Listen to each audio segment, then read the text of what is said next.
Dito sa Papa Dudut Stories, ikaw ay hindi nag-iisa.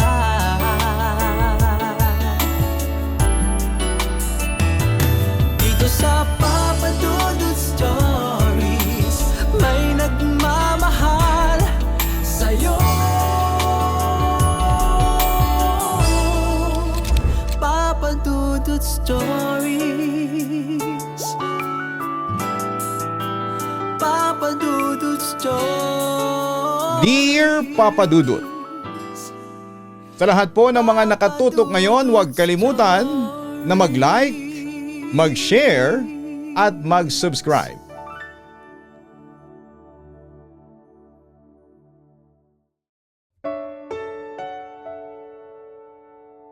Hello, check 1, 2. Dear Papa Dudut, itago niyo na lamang po ako sa pangalang Maymay, 28 anyos, nakatira ngayon dito sa Antipolo City. Papa Dudut, bago ko simulan ang kwento ko ngayon, gusto ko munang bumalik sa gabi bago ang kasal namin ni June, 3 taon na ang nakakaraan. Nakaupo kami noon sa isang sikat na coffee shop sa may Tomas Morato. Maingay ang paligid. May tumutugtog na acoustic na kanta at punong-puno ng mga taong nagtatawanan. Pero sa lamesa namin ay parang huminto ang mundo. Hawak-hawak ni June ang kamay ko pero napansin kong lamig na lamig siya at pinagpapawisan ang noo kahit malakas naman ang aircon sa pwesto namin. May sasabihin ako sa iyo. Huwag kang magagalit please. Pero kailangan mong malaman to bago mo isuot ang singsing bukas. Pambungad niya. Papa Dudut, biglang lumundag ang puso ko sa kaba. Ang daming pumasok sa isipan ko ng sandaling yon. Akala ko may nabuntis siyang ibang babae noong nagka-cool off kami. O kaya naman baka may pamilya na siya sa probinsya na tinatago niya sa akin. Sabi ko sa sarili ko, Diyos ko, huwag naman sana. Kasal na namin bukas, nakahanda na ang simbahan, ang catering at ang mga bisita. Pero mas matindi at mas kakaiba pala ang revelasyon niya, Papa Dudut. Pagkalis namin sa coffee shop, dinala niya ako sa inuupahan niyang apartment. Pagpasok namin, hindi niya muna ako pinaupo sa sala. Dire-diretso kami sa kwarto niya, doon lumuhod siya sa sahig at may kinuha siyang isang malaking kahon ng sapatos mula sa pinakailalim ng kama. Sa likod ng mga lumang box ng sapatos din niya. Noong buksan niya ang takip, literal na nalaglag ang pangako, Papa Dudut. Para bang huminto ang paghinga ko. Puno yung kahon ng mga tibak panties at bras. At hindi lang basta ordinaryong underwear ha. Iba't ibang kulay, may kulay pulang lace, may itim, may neon pink at may mga leopard print pa. Nung binilang ko sa isipan ko habang nakatulala at hindi makapagsalita, lampas 30 piraso ang nandon. Lahat malilinis, maayos ang pagkakatiklop at halatang inalagaan. Ano to, June? Kanino to? May babae ka ba rito na tinatago? May naiiwan ba ditong ibang asawa o girlfriend? Nanginginig kong tanong at ramdam ko na ang pag-akyat ng luha sa mga mata ko. Akin yan, May. Bulong niya. Nakayuko lang siya. Hindi makatingin ng diretso sa akin at pulang-pula ang buong mukha at leg niya. Sinusuot ko yan matagal na, simula nung bata pa lang ako. Kapag umaalis si mama para mag-grocery, sinusubukan ko ang mga bra at panty niya sa banyo. Nung una, curious lang ako pero habang lumalaki ako ay naging habit ko na. Hindi ko mapigilan, May.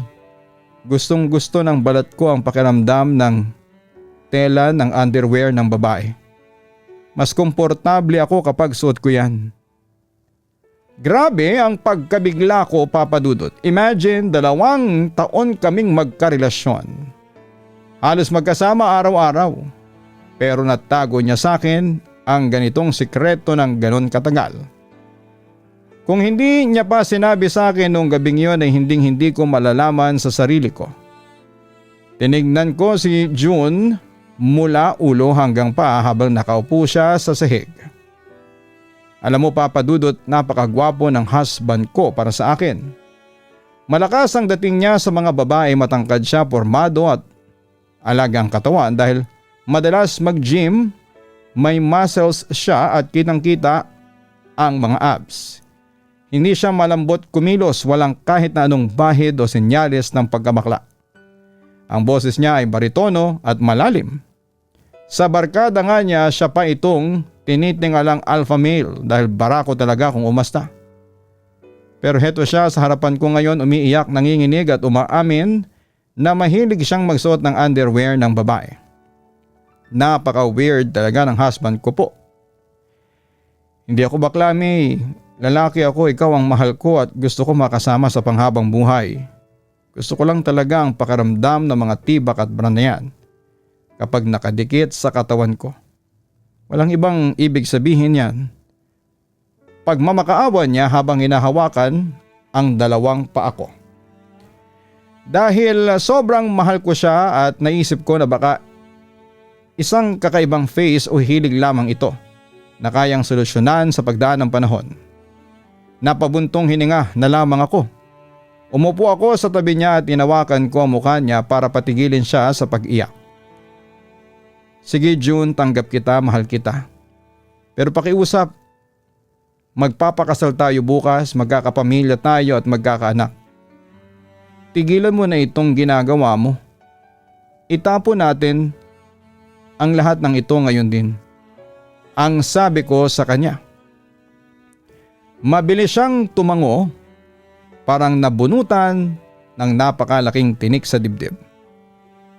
Sabay naming binuhat ang kahon, lumabas kami ng apartment niya kahit hating gabi na at itinapon namin yon sa malaking basurahan sa dulo ng subdivision.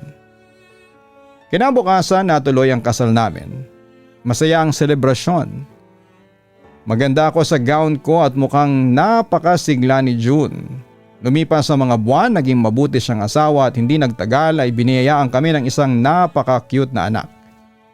Si Baby Liam, masipag si June sa trabaho at maalaga sa amin ang bata.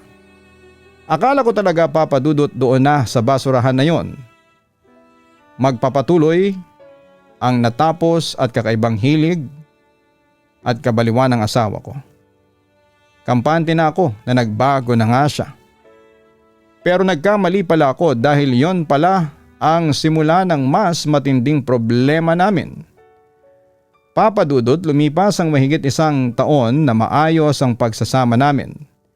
Nakafocus ako sa pag-aalaga kay Baby Liam habang si June naman ay subsob sa trabaho niya bilang supervisor sa isang logistic company. Normal ang buhay namin, walang away na malaki at talagang masasabi kong masaya kami.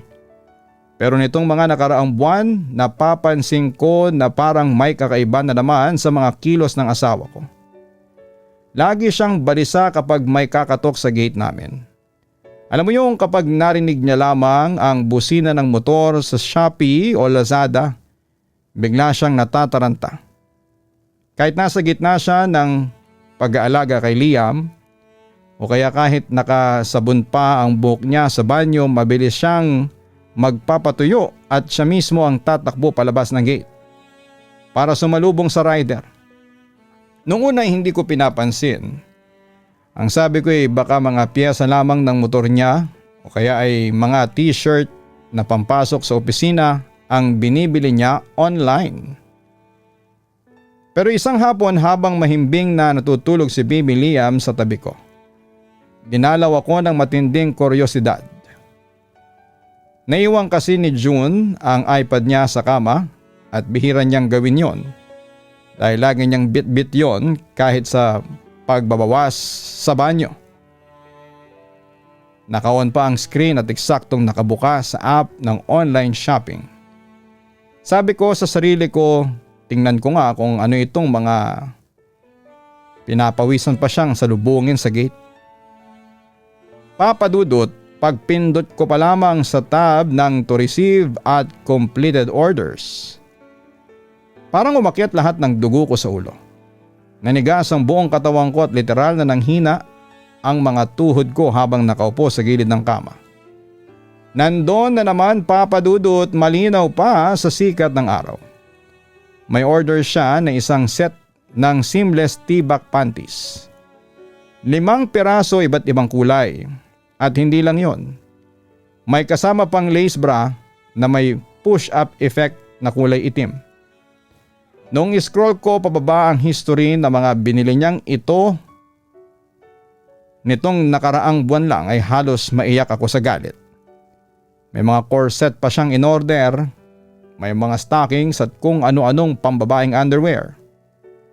Ang mas sumira ng bait ko Papa Dudut, tiningnan ko ang kabuuan ng huling transaksyon niya. Nagkakahalaga ang order niya ng lampas 1,000 piso. Alam mo kung ano ang ginagamit niyang pambayad ng credit card ko. Nakalink kasi ang credit card ko sa iPad na yon. Dahil ginagamit namin yon minsan kapag nagmamadaling umorder ng bultuhang gatas at diaper na Liam kapag nauubusan kami. Pera ko, card ko, ang ginamit niya para tustusan ang bumabalik niyang kabaliwan. Diyos ko June, akala ko ba tapos na tayo dito?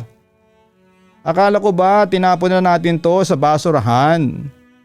Bulong ko sa sarili ko habang nanginginig ang mga kamay ko sa pagpindot sa screen.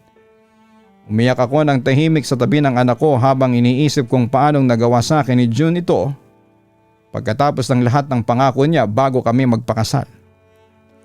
Hinatulan ko siya pag uwi niya ng gabi na yon. Hinintay ko talaga siyang makapasok sa kwarto at makapagpalit ng pambahay. Nung isasara na niya ang pintuan, hinarap ko siya kaagad. Hinagis ko sa kutsyon ang iPad kasama ang physical credit card ko. Nagulat siya at nakita ko ang biglang pagbabago ng kulay ng mukha niya. Mula sa pagiging pagod sa trabaho, bigla siyang namutla at napalunok. Ano to June? Pakipaliwanag mo naman sa akin kung ano tong nakikita ko. Sigaw ko sa kanya. Sinubukan kong hinaan ang boses ko dahil ayokong magising si Baby Liam sa tabi namin, pero ang panginginig ng boses ko ay hindi ko na maitago. Akala ko ba tapos na tayo sa kwentong ito noong bago tayo magpakasal? Bakit nag-o-order ka na naman ng mga tibak at bra? At ang kapal naman ng mukha mo June, credit card ko pa ang ginagamit mo para sa mga kabastusan na ito. Lumapit sa akin si June at kitang-kita ko ang takot sa mga mata niya. Sinubukan niyang hawakan ang mga balikat ko para paamuhin ako, pero buong lakas ko siyang tinabig. Diring-diri ako sa hawak niya ng mga sandaling yon. May, sorry, patawad talaga asawa ko. Pagmamakaawa niya. Naupo siya sa sahig habang nakahawak sa ulo niya. Sinubukan ko May, sumumpa ako sa iyo sa harapan ng altar at ilang taon ko namang pinigilan, hindi ba? Pero hindi ko na talaga kaya nitong mga nakaraang buwan. Sobrang stress ako sa trabaho ngayon. Ang daming pressure sa logistics. Nagkapatong-patong ang mga aberya sa mga delivery at kapag hindi ko na kaya ang pressure, naalala ko yung pakiramdam nung bata ako.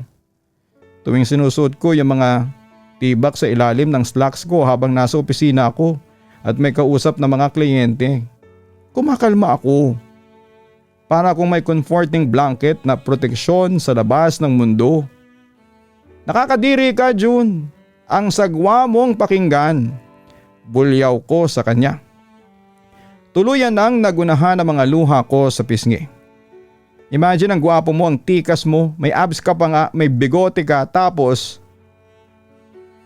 nagtitiba ka habang nagtatrabaho sa seryosong opisina ninyo. Hindi mo ba naiisip ang pamilya mo? Paano kung malaman ng mga katrabaho mo yan? At ang pinakamasakit, pera ko pa ang pinambibili mo habang nagpapakapagod akong mag-budget para sa anak natin. Tumayo si June at sa pagkakataong ito ay hindi na siya ang umiiyak at nagmamakaawang lalaki gaya nung gabi bago ang kasal namin. Nagiba ang timpla ng mukha niya, naging prangka, seryoso at matigas ang paninindigan. Babayaran ko ang credit card mo May. Ikakash ko bukas. Bukas na bukas din. Ang 1,500 na nagastos ko dyan. Ibabalik ko sa account mo. Matigas na sabi niya habang nakatingin ng diretsyo sa akin. Pero pakiusap, huwag mo kong pagbawalang umorder o magsuot niyan. Hindi ko kayang itigil to, May. Ito lang ang tanging outlet ko sa stress ng buhay ko. Ito lang ang hiling ko sa iyo bilang asawa mo. Hayaan mo na ako sa hilig ko na ito dahil wala naman akong tinatapakang ibang tao. Doon ako napaatras, Papa Dudut. Doon ako natakot ng husto. Dahil naramdaman kong wala na siyang balak magbago at mas pipiliin niya ang mag-underwear ng pambabae kaysa sa kapayapaan ng isipan ko bilang asawa niya. Papa Dudut, matapos ang gabing yon ng pag-aaway namin tungkol sa credit card at sa mga in-order niyang underwear, tuluyan ng lumamig ang pagsasama namin ni June. Hindi ko talaga siya kayang tabihan sa kama. Isipin ko pa lamang na ang katabi ko sa pagtulog ay ang lalaking may suot na tea bag sa ilalim ng pambahay niya ay kinikilabutan ako at nanginginig sa inis. Kaya naman pinalayas ko siya sa master's bedroom. Doon siya natutulog sa sofa sa sala gabi-gabi habang kami lang ng anak ko ang naiiwan sa kwarto. Para kaming mga estranghero sa loob ng sarili naming bahay. Kapag umaga magluluto ako, kakain siya, papasok sa trabaho. Pero wala namang kibuan. Tamang oo at hindi lang ang sagot namin sa isa't isa. Lumipas ang ilang linggo na gano'n ang setup namin. Isang Sabado ng umaga maagang nagising si June. Nakita ko siyang nag-aayos ng kanyang malaking gym bag.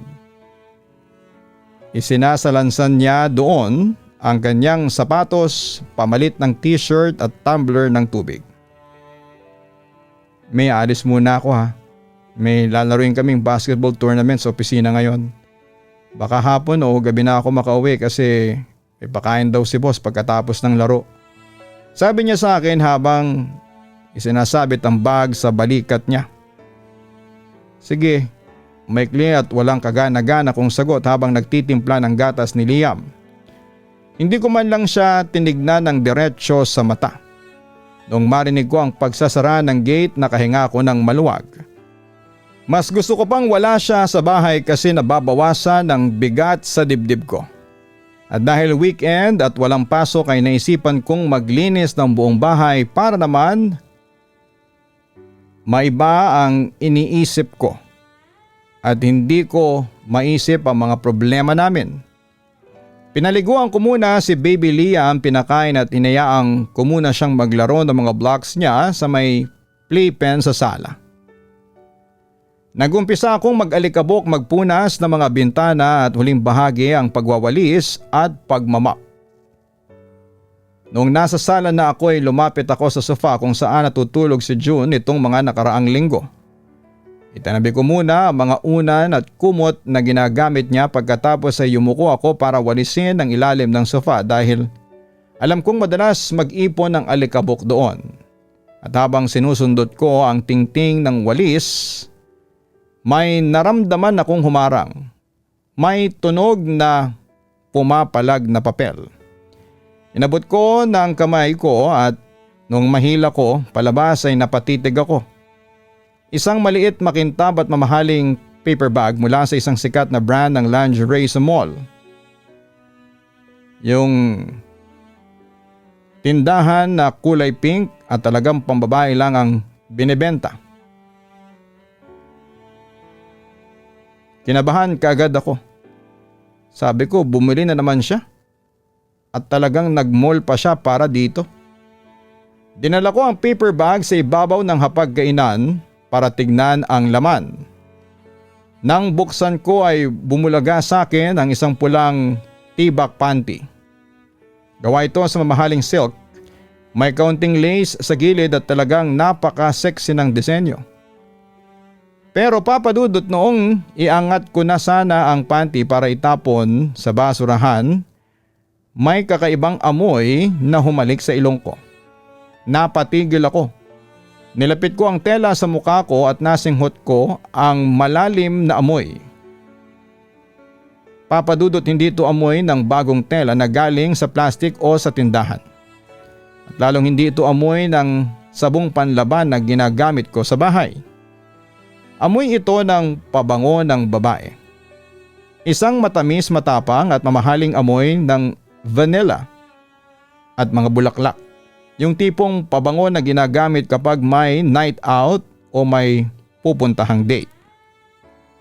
Para akong sinasaksak sa dibdib habang nakatayo doon.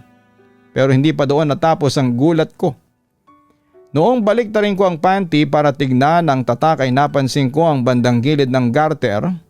May bahagyang kulay brown at beige naman siya.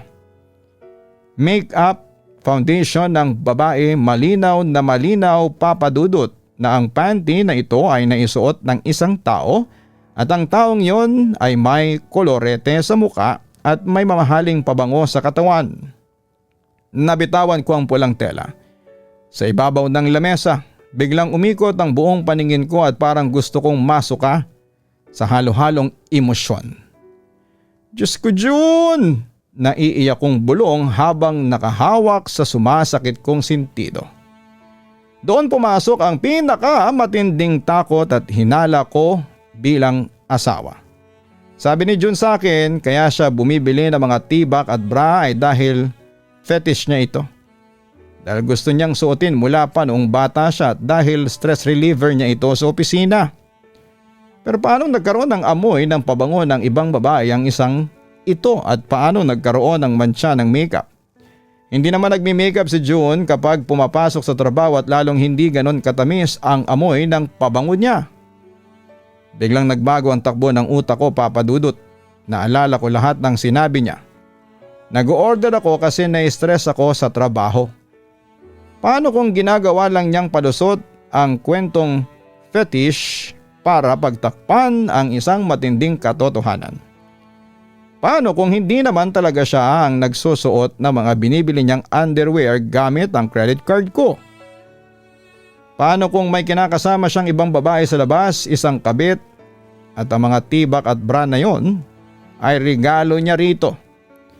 At aksidente niya lang na iuwi ang isang ito sa loob ng gym bag niya at naitago sa ilalim ng sofa. Ang galit ko ng mga nakaraang linggo na nanggagaling sa pagiging weird o kakaiba ng asawa ko ay biglang napalitan ng matinding selos, sakit at puot ng isang nalolokong asawa. Mas madali pang tanggapin na nababaliw siya sa pagsusuot ng pambabaeng gamit kesa ang katotohanang pinagtataksilan niya kami ng anak niya. Hindi ko na kaya ang maupo lamang sa bahay at mag-isip ng kung ano-ano. Nagmamadali akong pumasok sa kwarto, nagpalit ako ng formal na damit at kinuha ko ang bag ko.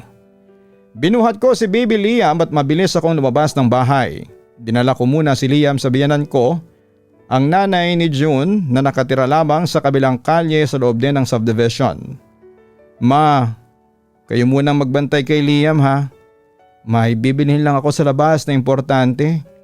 Pautal-utal ko pang sabi at sinusubukang huwag magpahalata na namumula na ang mga mata ko sa pag-iyak. O sige Maymay, mag-iingat ka ha. Sagot ng biyanan ko na walang kaalam-alam sa nangyayari sa aming mag-asawa. Pagkalabas ko ng gate ni na mama, kinuha ko ang cellphone ko at nag-book ako ng taxi. Ang nilagay kong destinasyon ang sports complex kung saan gaganapin ang basketball tournament ng kumpanya ni na June. Bitbit ko sa loob ng bag ko ang pulang silk na panty na may amoy na pabango. Handa akong magwala, Papa Dudut, kailangan kong makita ng dalawa kong mata kung sino ang babaeng gumagamit ng mga gamit na binibili ng asawa ko. Gamit ang pera ko. Kailangan kong malaman ang katotohanan ngayon din. Papa Dudut, pagbaba ko pa lamang ng taxi sa tapat ng malaking sports complex. Narinig ko na kaagad ang malalakas na hiyawan, ang ingay ng mga sapatos na nag-iiyakan sa simento at ang matitinding tunog ng busina ng scoreboard mula sa loob ng gym. Sobrang lakas ng kabog ng dibdib ko ng mga sandaling yon. Hawak-hawak ko ang bag ko kung saan nakatago ang pulang silk na panty na may mantsa ng makeup. Habang naglalakad ako pumasok sa loob ng building, panay ang panginginig ng mga tuhod ko sa halo-halong galit, selos at kaba. Sabi ko sa sarili ko, heto na Maymay. Dito mo na malalaman kung sino ba talaga ang sumisira sa pamilya mo. Papa Dudut, pagpasok ko sa loob ay sinalubong ako ng amoy ng pawis, mga hiyawan ng mga supporter at ang init ng sikat ng araw na pumapasok sa mga bintana ng gym. Napakalaki ng court at maraming tao sa bleachers dahil inter-department tournament pala ng kumpanya ni na June ang nagaganap. Inilibot ko kaagad ang mga mata ko sa gitna ng court para hanapin ang jersey number 14, ang paboritong numero ng asawa ko. Ayun siya, Papa Dudut, nandun siya sa gitna, pawis na pawis. Ang matitigas niyang muscle sa braso tumatakbo at kitang-kita ang galing niya sa paglalaro. Gumawa siya ng isang lay-up at pumasok ang bola. Biglang naghiyawan ang grupo ng mga kababaihan na nakaupo sa may unahan ng bleachers. Napakagwapo talaga ng husband ko. Matikas. Barako ang datingan at halatang hinahangaan ng mga katrabaho niya. Sino nga naman ang mag-aakala na ang lalaking ito ay may madilim at napakagulong sikreto sa likod ng sarili naming bahay. Hindi ako lumapit sa pwesto nila, naglakad ako ng dahan-dahan paakyat sa pinakataas at pinakasulok na bahagi ng bleachers. Doon sa madilim na bahagi sa likod ng isang malaking sementadong halige para siguradong hindi niya ako mapapansin. Umupo ako doon at pinagmamasdan ko ang bawat galaw niya na parang isang investigador. Pero ang totoo, Papa Dudut, binabantayan ko ang bawat babaeng tumitingin sa kanya. Makalipas ang halos 30 minuto, tumunog ang mahabang busina. Tapos na ang laro at nanalo ang koponan nila June. Nagyakapan silang magkakatrabaho, nag-high five at masayang-masaya sila dahil pumasok sila sa finals. Nakita ko naglakad si June papunta sa bench ng team nila para uminom ng tubig at kunin ng tuwalya niya sa gym bag. Doon ko na nga nakita ang hinahanap ko, Papa Dudut. Biglang gumuho ang mundo ko. May isang babaeng lumapit sa kanya mula sa mga technical officials o HR desk. Magandang babae, morena, may kahabaan ng buhok na maayos na naka-ponytail, matangkad at nakasuot ng fitted na corporate attire. Pero nakasapatos na puti. Nakasabit sa leeg niya ang ID ng kumpanya at malinaw na nakasulat ang pangalan niyang Angela. May dala siyang isang maliit na puting towel at isang bote ng energy drink. Sinalubong niya ito kay June sabay hawak sa balikat ng asawa ko. Pinanood ko kung paano niyang dahan-dahan na pinunasan ang likod ni June gamit ang towel na dala niya. Nakita kong umiti si June, ang ngiti na matagal nang hindi niya ipinapakita sa akin sa bahay nitong mga nakaraang buwan. Yung ngiti na puno ng sigla at ligaya. Nag-usap sila ng nakalapit ang mukha. Halos magdikit na nga ang mukha nila dahil maingay ang gym. May binubulong si Angela sa kanya na naging dahilan para lalong lumawak ang ngiti ni June at mahina niyang tapikin ang braso ng babae. Pagkatapos noon ay yumuko si June at binuksan ang zipper ng kanyang sports bag. May kinapkap siya sa loob at palihim niyang nilabas ang isang maliit na puting plastic na may ribbon pa. Inabot niya ito kay Angela habang nakatingin sa paligid na tila ba ayaw niyang may makakita sa kanila. Tinanggap naman ito ng babae na may kasamang malaking ngiti at tila kilig na kilig. Dito na nga sumabog ang dibdib ko, Papa Dudut. Ang dugo ko ay parang kumukulong tubig na umakyat diretso sa utak ko. Nawala lahat ng takot ko, nawala ang hiya ko at ang tanging naramdaman ko na lamang ay ang matinding puot ng isang asawang niloloko sa harapan ng maraming tao. Hindi na ako nakapag-isip ng maayos, bumaba ako sa bleachers, mabilis ang bawat hakbang ko. At halos itulak ko na nga ang mga taong humaharang sa daanan ko. June! Sinigaw ko ang pangalan niya ng buong lakas habang pababa ako sa huling baitang ng bleachers. Gulat na gulat si June, literal na napatalon siya sa boses ko at mabilis na napabitaw si Angela sa tuwalya na hawak niya. Ang mga katrabaho ni June na nagtatawanan sa gilid ay biglang natigil at napatingin sa direksyon ko. May? Anong ginagawa mo rito? Akala ko ba nasa bahay ka at naglilinis? Nauutal na tanong ni June. Gulat na gulat at biglang namutla ang mukha niya. Sino siya, June? Itinuro ko ang daliri ko sa mukha ni Angela na ngayon ay gulat na gulat din at unti-unting namumula sa hiya. Binuksan ko ang bag ko at hinila ko palabas ang pulang silk na panty pagkatapos ay tinaas ko ito sa harapan ng mukha nilang dalawa. Siya ba? Siya ba ang dahilan kung bakit ka nag-order ng mga tibak at bra gamit ang pera at credit card ko? Siya ba ang sinusuotan mo o siya ang nagsusuot nitong kulay pulang silk na nahanap ko sa ilalim ng sofa natin na amoy ang pabango at puno ng mantsa ng make-up? Sinigaw ko yon ng napakalakas, Papa Dudut. Walang pakialam kung pinapanood kami ng buong team niya, ng mga coach at ng mga iba pang empleyado sa gym. Umiiyak ako sa galit habang winawagayway ang pambabaeng underwear sa harapan ng asawa ko. Si Angela ay napatras ng malaki at gulat na gulat. Nanlaki ang mga mata at tila diring-diri at napapahiya sa mga naririnig niya mula sa akin. Ang mga katrabaho ni June ay nagbulungan. Ang iba ay napahawak sa bibig. At ang iba naman ay napailing na lamang. Ano bang sinasabi mo, May? Nababaliw ka na ba? Halika nga rito.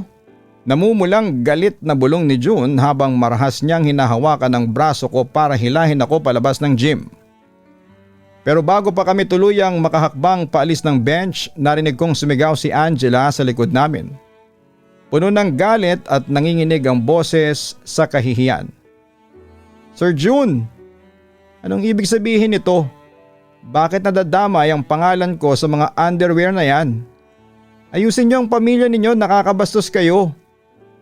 Papa Dudut, halos kalad ka rin ako ni June palabas ng sports complex. Ang higpit ng hawak niya sa braso ko. Yung tipong masakit pero hindi niya napapansin kasi nanginginig din ang buong katawan niya sa galit at kahihiyan. Habang naglalakad kami sa mahabang hallway palabas, naramdaman ko ang tingin ng mga taong nadadaanan namin. Pero wala na akong pakialam. Umiiyak pa rin ako, yakap-yakap ang bag ko kung saan sinukso ko pabalik yung pulang panty. Pagkarating namin sa parking lot, binuksan niya ng marahas ang pinto ng kotse at halos itulak niya ako papasok sa passenger seat. Sumunod siya, pumasok sa driver seat at sinarado ang pinto ng napakalakas. Grabe ang tunog, Papa Dudut, parang mababasag na ang bubog. Pagkalak ng mga pinto ay biglang dinaluhong ng katahimikan ang loob ng kotse. Pero alam kong ilang segundo na lamang sasabog na kaming dalawa. Ano bang iniisip mo, May? Biglang sigaw ni June sabay hampas ng dalawang kamay niya sa manibela. Grabe ang pula ng mukha niya, parang lilikas ang mga ugat sa leeg niya. Pinahiya mo ako sa buong kumpanya. Sa harapan ng mga katrabaho ko, sa harapan ng mga boss ko at lalo na kay Angela. Si Angela yon, May, HR manager namin yon. Ano na lang ang sasabihin ng mga tao sa opisina sa Lunes? Na may kabit ako? Na binibilhan ko ng underwear ang HR namin gamit ang credit card mo? Huwag mo akong sigawan, June. At huwag mo akong pagmukaing tanga. Bulyaw ko rin sa kanya. Hindi ko na pinigilan ang boses ko, sinumbat ko sa kanyang lahat ng sakit na nararamdaman ko.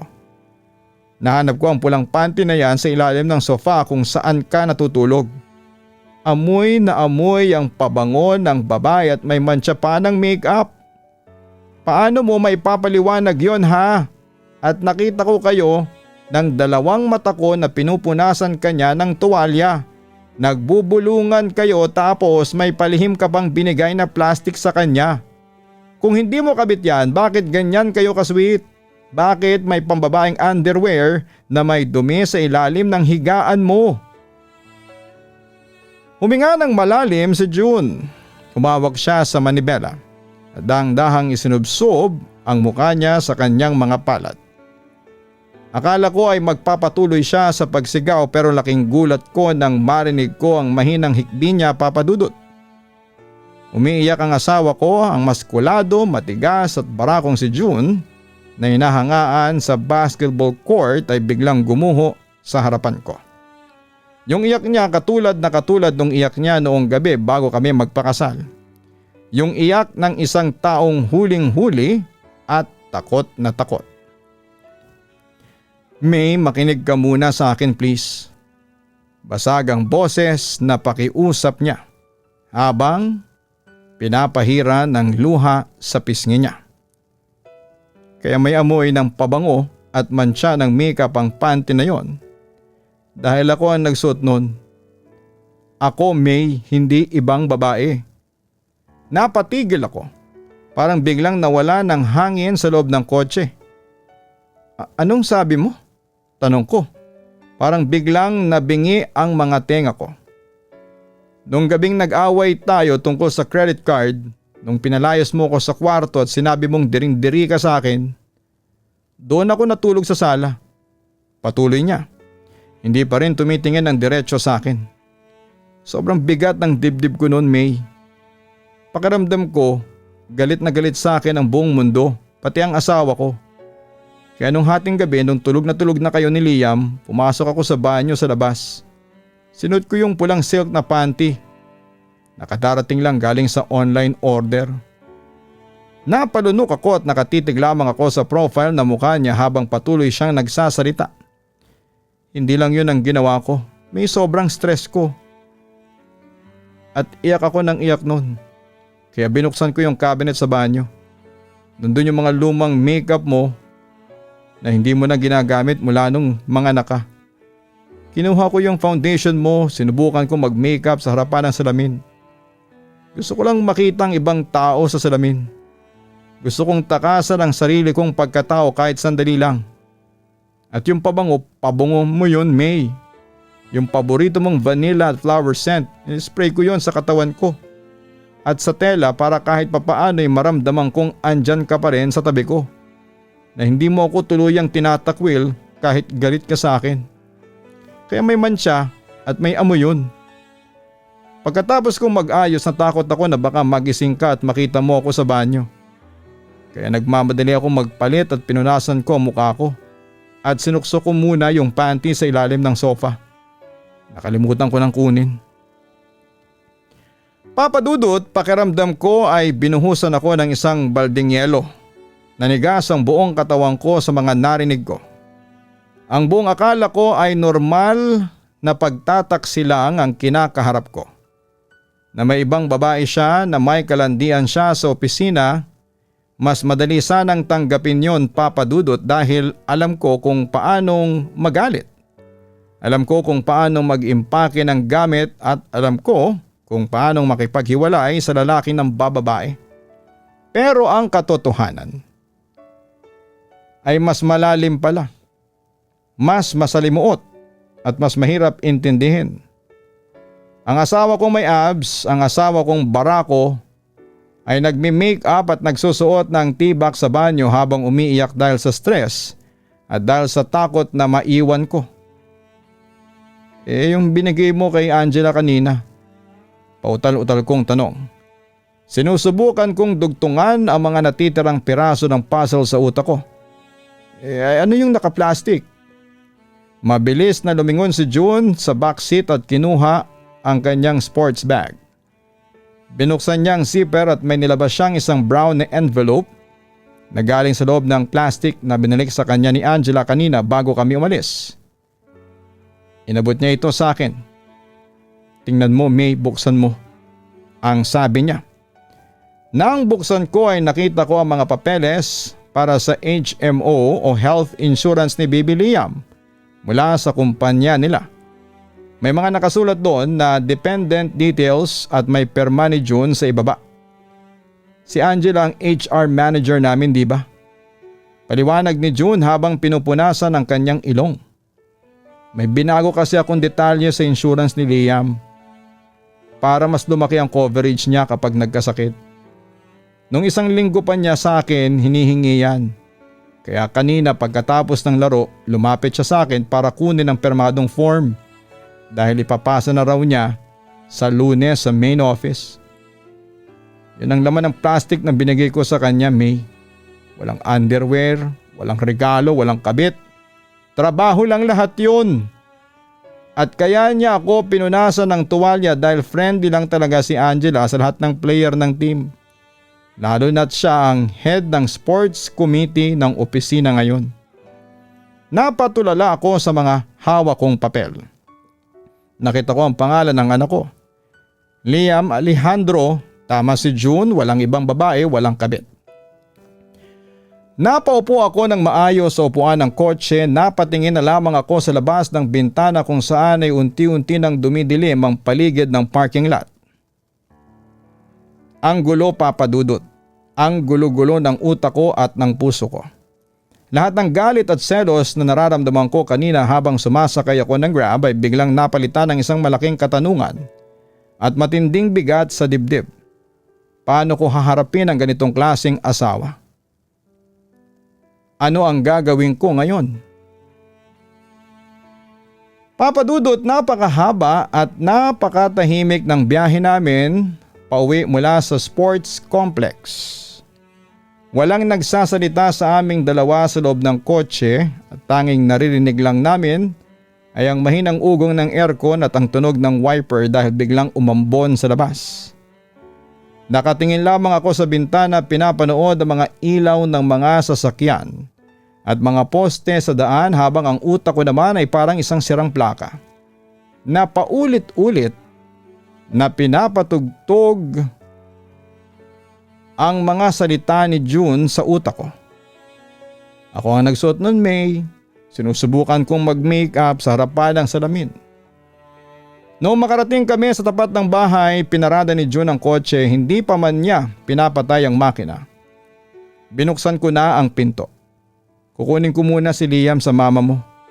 Maikli kong sabi nang hindi tumitingin sa kanya.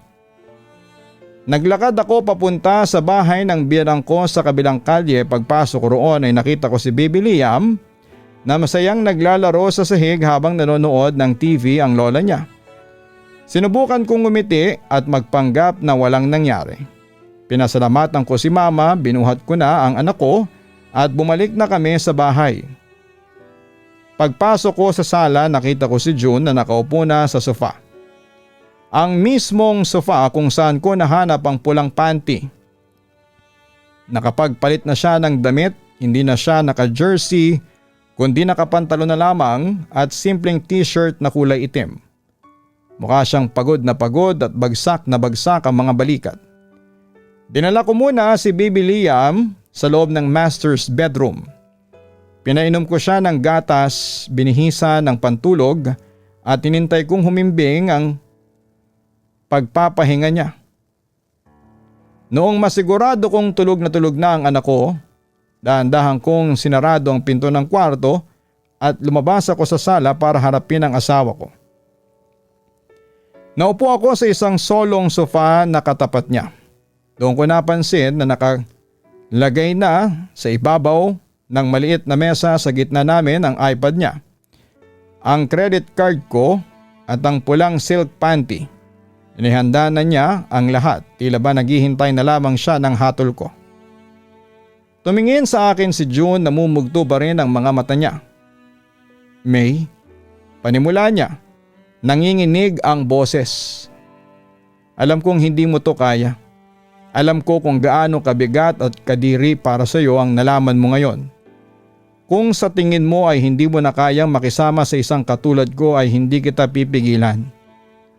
Kung gusto mo tayong maghiwalay, ibibigay ko ang buong sustento para kay Liam. Hahatiin natin ang mga gamit dito. At ako nang aalis sa bahay na ito bukas na bukas din. Papa Dudut, noong marinig ko ang salitang hiwalay ay parang may kung anong natunaw sa puso ko. Tiningnan ko si June, nakita ko ang isang lalaking basag na basag ang pagkatao. Isang taong may kakaibang psikolohikal na pinagdadaanan na hindi ko lubos maunawaan. Pero alam kong nahihirapan din siya. Naalala ko ang araw ng kasal namin, 3 taon na ang nakakaraan. Naalala ko ang sumpaan namin sa harapan ng altar ng simbahan, for better or for worse. Sa hirap at sa ginhawa, sabi ko sa sarili ko, iiwan ko ba siya dahil lamang sa kakaibang hilig na ito Gayong napakabuti naman niyang ama kay Liam at hindi naman niya ako pinagbubuhatan ng kamay o pinagpalit sa ibang babae. Huminga ako ng malalim at pinahid ko ang mga natitirang luha sa pisngi ko. Lumipat ako ng upuan, lumapit ako sa tabi niya sa sofa at doon ako naupo.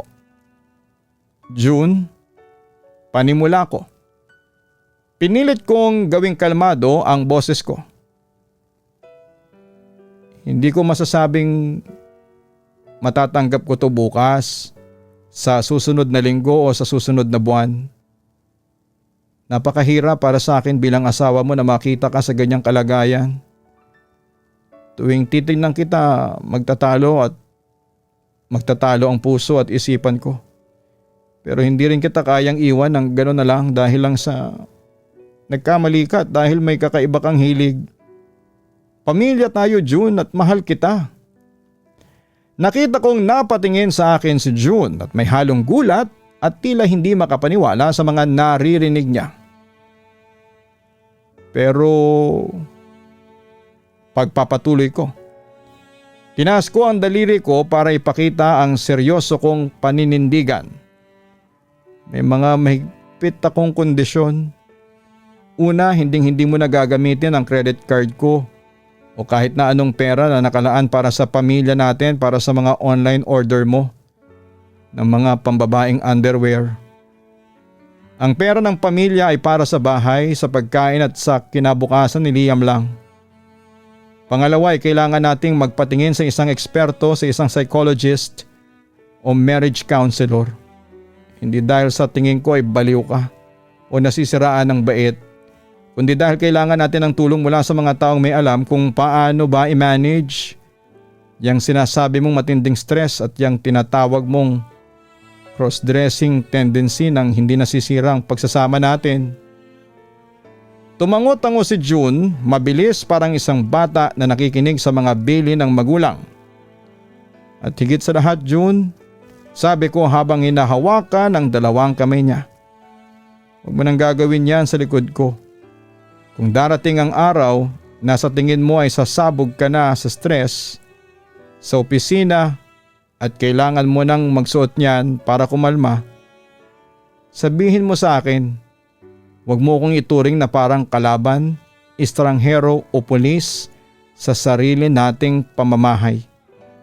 Mas masakit para sa akin yung nagtatago ka at nagsisinungaling kesa sa mismong ginagawa mo. Doon ay tuluyan ang napaiyak si June. Sinubsob niya ang ulo niya sa mga balikat ko at niyakap niya ako ng napakahigpit. Humihingi siya ng tawad paulit-ulit habang hinahaplos ko ang likod niya. Sa pagkakataong ito, Papa Dudut, nararamdaman kong hindi na kasing lamig ng gabi bago kami magpakasal ang mga kamay niya. Hanggang ngayon, Papa Dudut, habang sinusulat ko ang liham na ito ay nasa proseso pa rin kami ng pag-aayos. Hindi ito madali. Nagpapasuri na kami ngayon sa isang psychologist para matulungan si June na maunawaan kung saan nanggagaling ang ganitong hilig niya mula noong kabataan niya. At para na rin sa akin kung paano ko ito haharapin nang may malawak na pangunawa nang hindi nawawala ang respeto at paghanga ko sa kanya bilang isang lalaki, bilang asawa ko at bilang ama ng anak ko. Maraming gabi pa rin na kapag nakikita ko ang mga nakatagong kahon sa taas ng cabinet namin ay napapaiyak ako ng tahimik sa banyo. Pero pinipili kong lumaban para sa pamilya ko, Papa Dudut. Sana'y magsilbing aral din po ito sa mga tagapakinig na ang pagmamahal ay hindi lang nasusukat sa mga panahong perpekto at walang kapintasan ng kapareha mo kundi mas lalo sa mga panahong lumalabas ang pinakamadilim, pinakamagulo at pinakakakaibang bahagi ng kanilang pagkatao. Maraming salamat po, salamat sa pagbasa ng aking napakahabang kwento, Papa Dudut. Pagpalain kayo ng may kapal. Ang inyong masugid na tagapakinig, Maymay. Maymay, kahanga-hanga ang tatag ng puso mo at ang lawak ng iyong pag-unawa bilang isang asawa sa modernong panahon. Napakadaling sabihin sa isang tao na mag-impake na at makipaghiwalay kapag na lamang may kakaibang hilig o lihim ang kanilang kapareha. Pero pinatunayan mo na ang sumpaang sa hirap at ginhawa ay hindi lang basta mga salita sa kasal. Ito ay paninindigan sa mga panahong ang katotohanan ay mahirap lunukin. Ang pagharap mo sa sitwasyon ng may matalinong pag-iisip sa pamamagitan ng paglalatag ng malinaw na boundaries sa pananalapi at ang paghingi ng tulong sa isang psychologist ay nagpapakita na hindi mo lang gustong isalba ang inyong pagsasama, kundi gusto mo ring maging malusog at maayos ang takbo ng inyong pamilya. Normal lang na makaramdam ka pa rin ng lungkot o takot sa mga susunod na araw, kaya huwag mo ring kalimutang alagaan ang iyong sarili sa emosyonal na kalusugan habang tinutulungan mo ang iyong asawa. Ipinapakita sa atin ang karanasang ito ng bawat tao, gaano man katikas o katapang ang ipinapakita sa labas, ay may kani-kanilang mga bitbit na bagahe, kahinaan at mga mekanismo kung paanong haharapin ang matinding stress ng buhay. Ang pag-ibig sa totoong buhay ay hindi natatapos sa araw ng kasal. Doon pa lang ito nagsisimula at madalas ay sinusubok ito sa mga paraang hindi natin inaasahan. Ang komunikasyon at katapatan ang pinakamatibay na pundasyon ng isang relasyon, dahil mas nakakawasak ng tiwala ang pagtatago ng lihim kesa sa mismong katotohanan ng isang kakaibang katangian. Sa uli, pinapaalala sa atin ang kwentong ito na ang pamilya ay hindi binuo para sa mga panahong madali at perpekto ang lahat, kundi para maging isang ligtas na kanlungan kung saan ay maaari nating ipakita ang ating mga sugat at kahinaan nang may kasiguraduhang hindi tayo itatakwil ng taong nagmamahal sa atin. Huwag pong kalimutan na mag-like, mag-share at mag-subscribe. Salamat po sa mga viewers natin on Spotify and YouTube.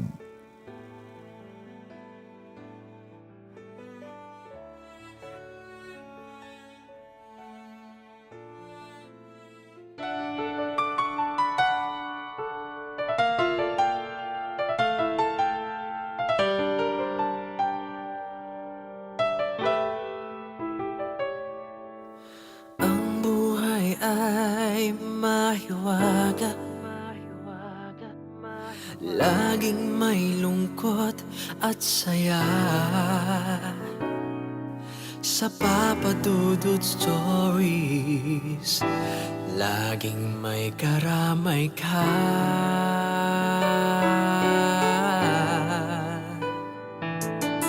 Mga problemang kaibigan, dito ay pakikinggan ka.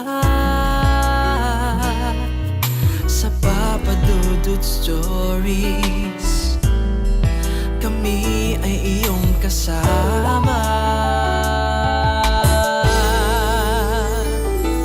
Dito sa Papa Dudut Stories, ikaw ay hindi nag-iisa.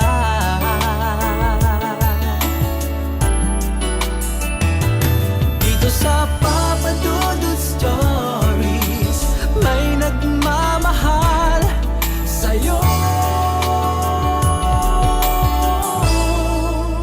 Papa Dudut Stories, Papa Dudut Stories,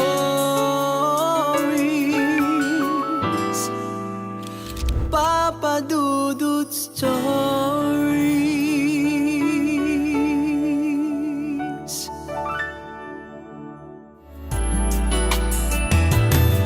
Sa Papa Dudut Stories, may nagmamahal sa'yo. Papa Dudut Stories, Papa Dudut Stories. Hello mga ka-online, si Papa Dudut po ito. Nag-enjoy ka ba sa ating kwento ngayong araw? Huwag kalimutan na i-share, mag-like at mag-subscribe. Maraming salamat po